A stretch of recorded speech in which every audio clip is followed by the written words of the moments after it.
All right, how can you be that naive? He also goes on to say that Islam helped shape his worldview. He says we can't refer to jihad. It's a legitimate term, jihad. Anyway, here to shed some light on all of this is we have Pam Geller is with us. Also, Michael Ghouse is back with us as well. Welcome, both of you, to the program. Thanks. Good to be on your program. We all know what jihad means. It's not a legitimate term. We know that we're watching and viewing right now, Michael, the rise of radical Islamists around the entire world.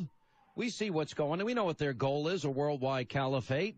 The ends justifies the means. We know that they're willing to kill innocent men, women, and children, strap bombs on themselves in the name of Allah in pursuing their holy war ambitions. We know what's going on here. But apparently the CIA director, and according to him, the president, have no clue. Well, Sean, I think John Brennan made the same statement that you are not against Islam. And there are a lot of people who think you're anti-Islam. You are not against Islam, but you're against those radicals that are staining the name of Islam. John Brennan made about the same statement. Not really, because I don't believe that jihad is a legitimate term. That means to purify oneself. We know jihad is holy war against the infidels. The infidels are those that don't believe in Islam. Okay, jihad term, give me a few seconds, was originally when Prophet Muhammad came back from the war. People wanted to retaliate the ones that lost, and he said, no, the real jihad begins now. That is, holding on to your own temptations, to take revenge, to tell lies, to go destroy the enemy. That is the real jihad, to hold on yourself, struggle within oneself. That is the one that Prophet Muhammad advocated. However, you are right on the other side. It has been mutilated around the 11th century, and it has been understood, jihad is understood to be a holy war, which is not Islamic tradition, but Muslims and the war-mongering Muslims have adapted with that meaning. But the real meaning, Sean, it means struggle within. And John Brennan is right. We don't need to fight. These are people who are using Islam to their advantage. We need to fight against those evil people rather than fight against Islam. Islam is Nobody's fighting against Islam, but I'm looking at North Africa and Libya and Nigeria and Syria, and I'm watching Adolf Jr. Ahmadinejad meeting with... Is that funny? Well, he is. Adolf, I mean, you call him Adolf. Adolf Jr., well, he wants a modern-day Holocaust. He says it repeatedly, that he wants to wipe Israel off the face of the earth. So we have Adolf Jr. Ahmadinejad meeting with the 9/11 truther, terrorist himself, Mohammed Morsi, and we're so stupid, we're giving this guy F-16s, and we're giving him tanks, and we're giving him $1.5 billion taxpayer dollars, and that's all money and military equipment, Pam Geller, that he's going to use against Israel one day. Well, first, I'd like to address Mr. Gauss's contention that jihad is a struggle in life. Life is a struggle. It's a particularly disingenuous and bizarre argument when we know that jihad is holy war, and the third stage, and the stage that abrogates the two prior stages in Islam, offensive jihad, is war in the cause of Islam. And the idea that Khalid ibn al-Walid, Saladin, Mahmud the Conqueror, Tariq ibn Zayed, and the rest of the Islamic conquerors through the past 1,400 years got it wrong is particularly disingenuous, and it's insulting to the intelligence of the West. Even Reliance of the Traveler, Mr. Ghouse, the most widely accepted Islamic manual in English, and by the way, sanctioned and approved by Al-Azhar University, the leading Islamic university in the world, has said straightforwardly that jihad means to make war against non-Muslims. The question is Brennan clueless or complicit? I believe that he is complicit, but in either case, it renders him unqualified for the job, sir. Unqualified for the job. This campaign by Muslim Brotherhood groups like CARE, a Hamas group, who, by the way, is in Cairo right now with the annihilation of Ahmadinejad at the OIC summit. Yes, he's at the Organization of Islamic Conference summit with Ahmadinejad. This is Hamas in America, CARE in America. They also have these campaigns to obfuscate jihad. And why do they want to do that? That it is to disarm the West so that we are, unarmed and incapable of intellectually fighting this battle. Jihad means one thing, and they do not have it wrong, Mr. Ghouse.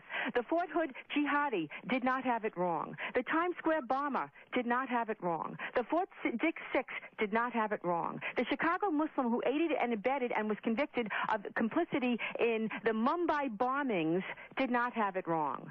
So this is, I find this argument very insulting, Mr. Ghouse. Let us talk about jihad for what it is. So this way we can begin to expunge the Quran of the violent texts that inspire and move this war forward that the West is frankly losing.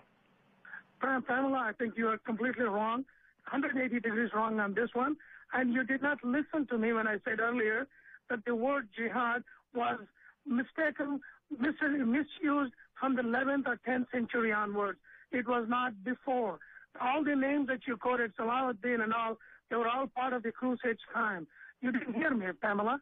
Jihad was a completely misused word, but in Quran and Islam, that is not how it means. Do you agree that it is by Islamic consensus, Islamic scholarly consensus in abrogation? And is the third stage of Islam offensive jihad? And doesn't the third stage abrogate, supersede, cancel out the second stage, which was defensive jihad, and the first stage, which was tolerance? Come on, Mr. Ghouse. Let's discuss this frankly and honestly. Okay. What you're missing out. How many people have to die? Tell the whole truth, Pamela. Why are the Coptic Christians being persecuted and oppressed and slaughtered in Egypt? Tell the whole truth. Why are the Nigerian Christians being slaughtered? Why are the Malaysian Christians being slaughtered? Why are the Buddhists in Thailand being slaughtered? Why are the Baha'is in Iran and the Zoroastrians and the Persians being slaughtered? And the Hindus in Pakistan and the Christians in Bangladesh. How many people have to die? Why were over 500 hostages released from the Algerian hostage crisis? Because they were Muslims. They said our aim is to slaughter the Christians and the infidels in the Algerian hostage crisis. And you will not speak honestly with me? There's blood on your hands, Mr. Ghouse. If you will not speak honestly on this issue. No. Are you done? You're going nonstop. You got that memorized pitch running down. Take a second, say a few things. Let me say a few things. The word jihad, again, was completely abused in the Middle Ages, and that is not the real meaning of in the Quran. You got a copy of the Quran, and you can show me where it is. It is not. However, the jihad word is being completely abused all these years, and that is wrong. That is not acceptable to Muslims as well. And Muslims are as offended as you are about what's going on in Nigeria, what's going on in Malaysia, what's going on in Indonesia, what's going on in Pakistan. All Muslims are offended. A few radicals among us Muslims are doing this bullshit. We need to stop them. And John Brennan's wives were get those guys, bad guys, but nothing to do with Islam and Muslims. I want that to be very clear to you, that the people, there are bad people among Christians, Jews, Muslims, Hindus, everyone.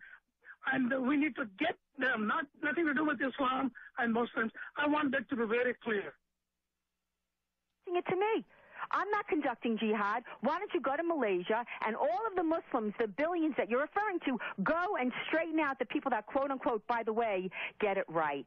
Because if you read the Quran, which is literal, which is the word of Allah, unlike the Old Testament, Mr. Ghouse, and the New Testament, which was written by men, this is, according to Muhammad, the word of Allah.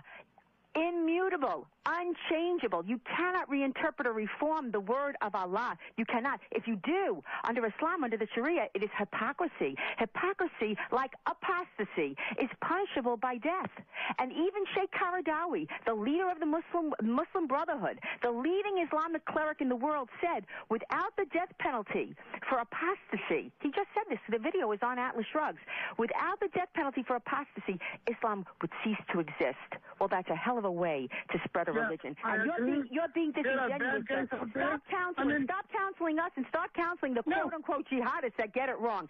Let me tell you, it's you who don't have it's you who don't have a theological leg to stand on. You do.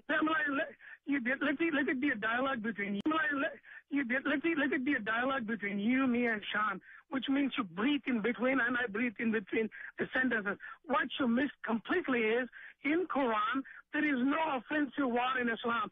Muslims cannot wage a war against anyone for any reason unless in self-defense.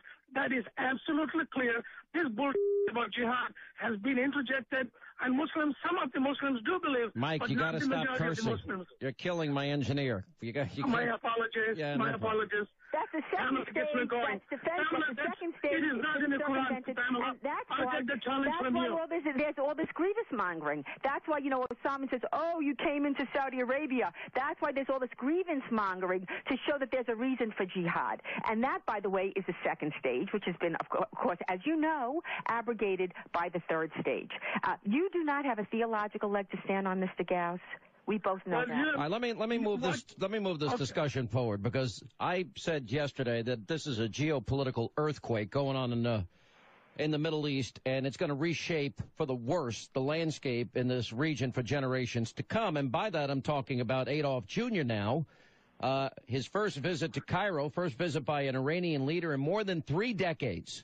And there he is, Adolf Ahmadinejad, arriving in Cairo, and there is this Muslim Brotherhood terrorist 9/11 truther that thinks the Israelis are the descendants of pigs and apes, greeting him with a red carpet rollout for him on the tarmac at Cairo airport.